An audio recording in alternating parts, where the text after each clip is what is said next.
महत्वपूर्ण प्रश्नों की श्रृंखला में ये 5वीं वीडियो है। 32 तक के प्रश्न हमने पिछली वीडियो में कर लिए हैं। 33वां प्रश्न देखें। हमको एक द्विघातीय बहुपद ज्ञात करना है जिसके शून्यकों का योग और गुणनफल दिया है।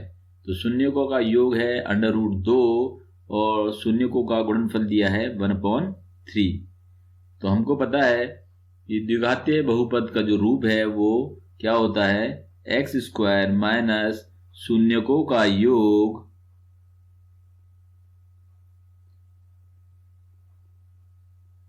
गुणा x प्लस शून्यकों का गुणन।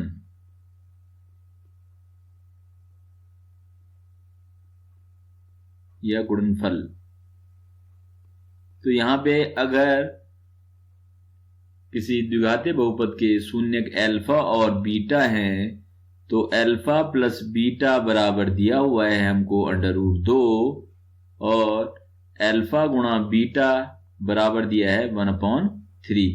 तो हम इस द्विघातीय बहुपद को ऐसे भी लिख सकते हैं x² minus alpha plus beta यानी कि शून्यकों का योग into x plus alpha into beta यानी कि शून्यकों का गुणनफल।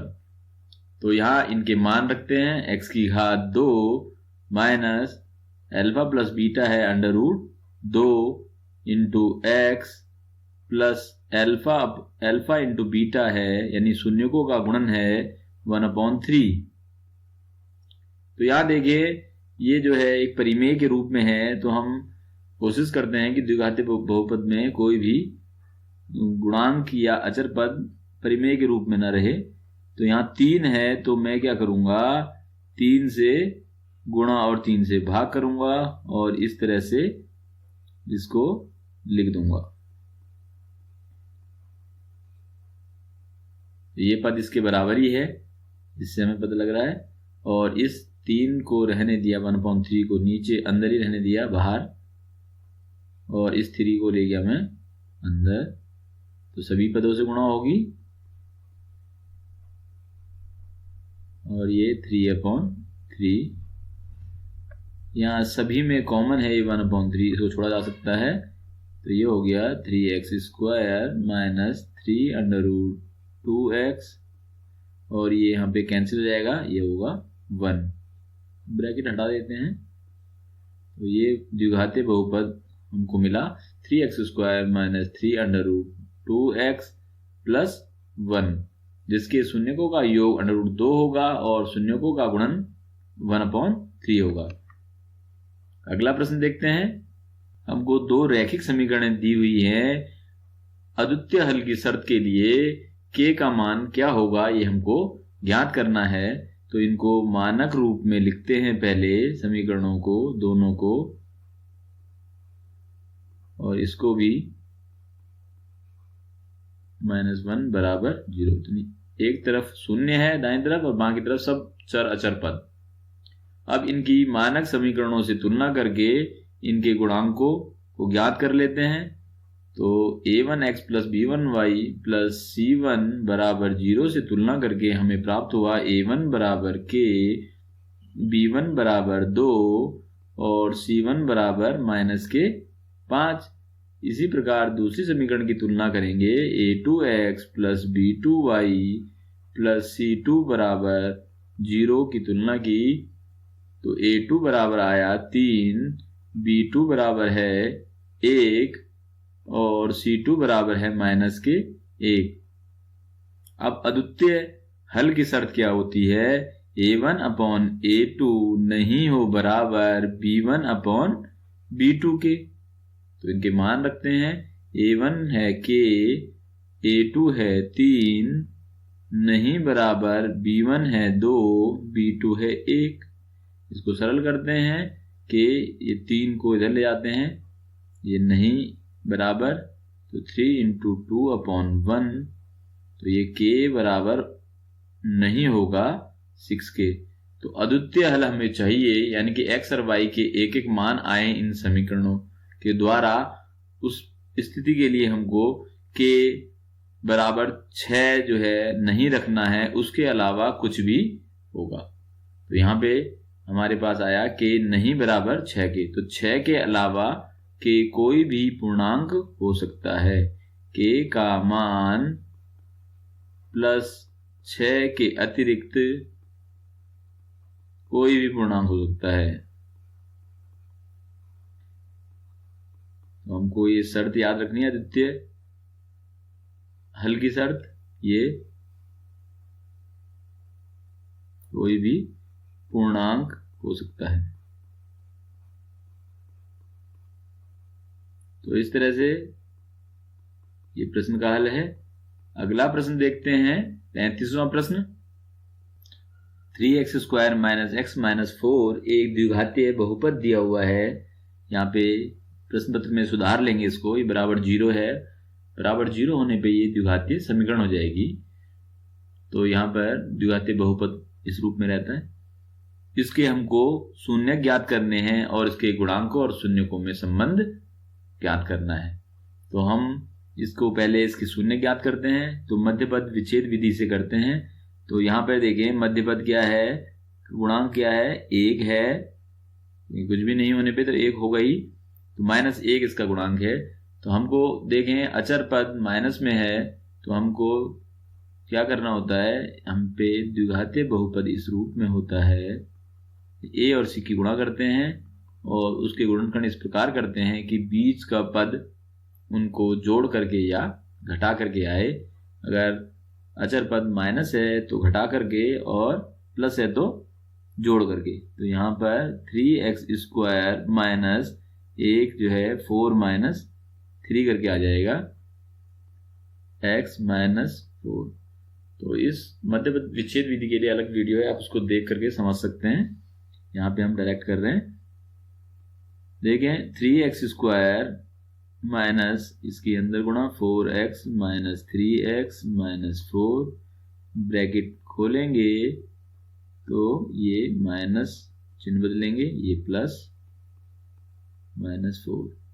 अब इसकी सरलतम विधि जो है वो ये है कि इनके गुणनखंड कर दें और फिर हम कॉमन देखें। तो मैं उसी तरह से करता हूँ, 4 × x प्लस यहाँ पे 3 × x × 1 - 4 × 1। 4 को हम 2 × 2 भी लिख सकते हैं। अब देखिए यहाँ पे कॉमन क्या है, यहाँ पे x कॉमन हो रहा है इसमें, पहले दो पदों में x कॉमन लिया, बचा हुआ ब्रैकेट के अंदर। यहाँ देखें प्लस है ये 1, तो मैंने जानबूझ के यहाँ पे पहले 1 से गुणा करके दिखाया है, क्योंकि इन पदों में मुझे कुछ भी कॉमन नहीं दिख रहा था। तो हमेशा जब दो पदों की कॉमन की बात आएगी, दो पदों में से HCF निकालना होगा तो HCF कम से कम एक तो होता ही है। तो ये 1 कॉमन हो गया, 3x - 4 ब्रैकेट के अंदर। अब देखें ये दोनों ब्रैकेट एक जैसे हो गए, तो ये कॉमन हो सकते हैं, 3x - 4 और यहाँ पे बचा हुआ ब्रैकेट के अंदर, तो यहाँ x बचा, यहाँ पे +1। तो इस तरह से हमको ये इसके गुणनखंड प्राप्त हुए द्विघातीय बहुपद के। अब इनके शून्य ज्ञात करने हैं। तो यदि 3x - 4 बराबर 0 है तो 3x बराबर 4 और x बराबर 4/3, तो एक शून्य ये प्राप्त हुआ। दूसरा, यदि x + 1 बराबर 0 है तो x बराबर -1, ये दूसरा शून्य प्राप्त हुआ। तो अब हम इनमें संबंध दिखाना है। तो देखें गुणांकों में और इनके शून्यकों में। तो हम इसको इस तरह से करते हैं, शून्यकों का योग प्राप्त करते हैं। तो वो क्या है, शून्य एक 4/3 है, दूसरा -1 है।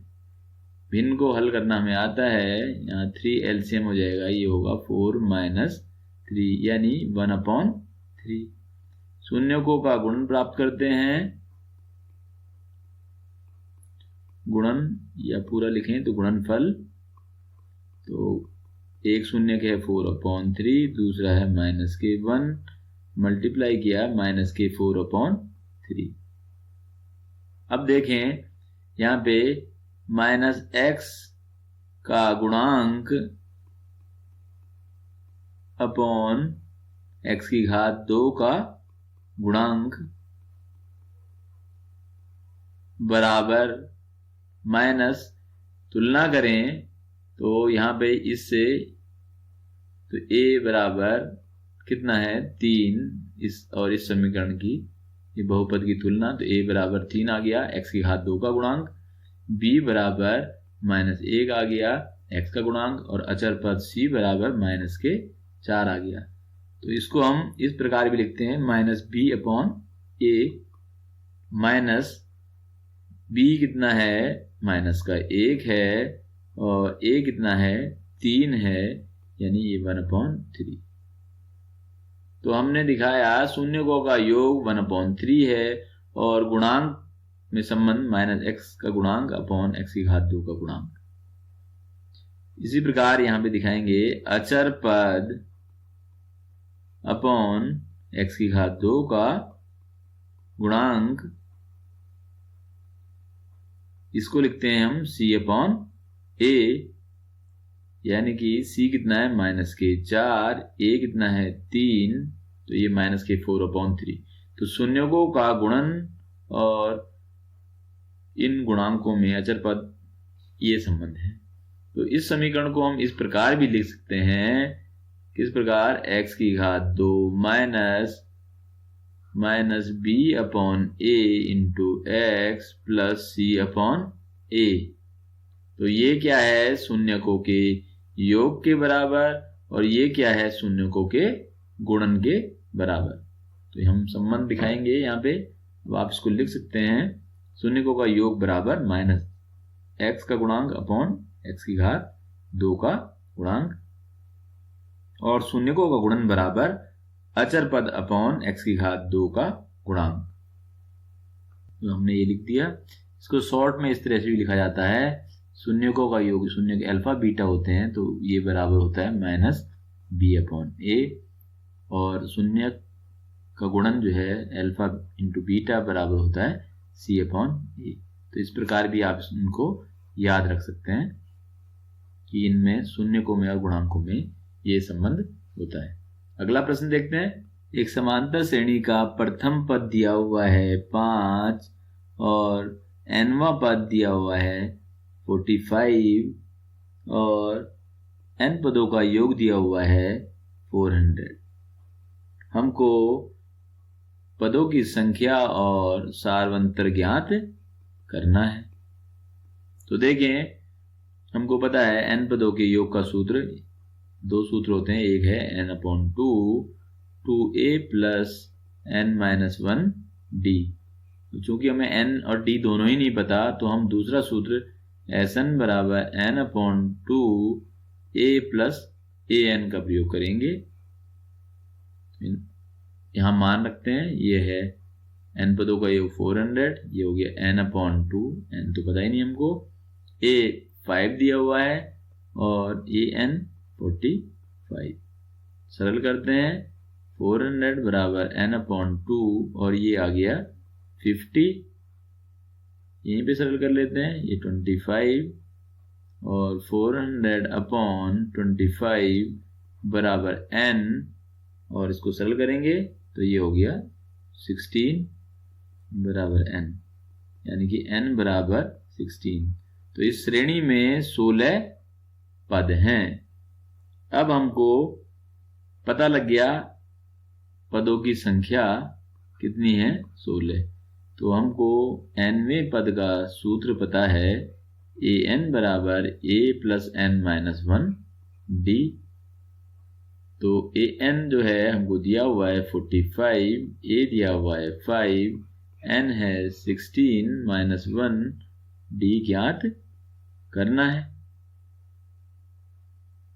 तो इनको सरल किया, 45 बराबर 5 प्लस ये 15d हो गया, 60 में से 1 - 15, ये 5 इधर आ गया, ये 15d, ये हो गया 40 = 15d, और d बराबर हो जाएगा 40/15। सरल कर लेते हैं, 5 3 जा 5, 8 जा, तो ये d बराबर आ गया 8/3। तो इस प्रकार हमने सारवंतर और पदों की संख्या दोनों ज्ञात किए। तो हमको ये सूत्र इन प्रश्नावली के समांतर श्रेणी के अध्याय के ये सूत्र 3 सूत्र हैं, एक ये पदों के योग का और nवें पद का ये सूत्र ये याद होना चाहिए। 37वां प्रश्न है, दो त्रिभुजों की भुजाएं दी हुई हैं और वो एक दूसरे के समरूप हैं और उसमें से एक त्रिभुज की भुजा x दी हुई है, उस x का मान ज्ञात करना है क्योंकि दोनों समरूप त्रिभुज हैं। और हम जानते हैं, लिख देंगे यहाँ पे, क्योंकि हम जानते हैं समरूप त्रिभुजों की भुजाएं क्या होती हैं, समानुपाती। कि समरूप त्रिभुज या त्रिभुजों की पूरा लिख दें, भुजाएं समानुपाती होती हैं। तो संगत भुजाएं समानुपाती होंगी। तो यहां पर जो क्रम से दी हुई हैं भुजाएं वो इस प्रकार हैं, 4, 5, 6 और दूसरे में 6, x और 9। तो यानी 4/6 समानुपाती होगी 5/x के और 6/9 के। तो इन्हीं दो को ले लेते हैं हम, तो इन दोनों को लेते हैं। तो यहाँ पे 4 × x बराबर 6 × 5 और x बराबर आ गया 6 × 5/4, 2 2 जा 2 3 जा, ये हो गया 5 3 जा 15/2, यानी कि x = 7.5। क्योंकि भुजाएं सेंटीमीटर में है तो x का मान सेंटीमीटर में होगा। तो जो अज्ञात भुजा है वो 7.5 सेंटीमीटर की होगी। तो ये याद रखना है, जब त्रिभुज समरूप हैं तो उनकी संगत भुजाएं समानुपाती होती हैं। और यदि दो त्रिभुजों में संगत भुजाएं समानुपाती हैं तो वो त्रिभुज समरूप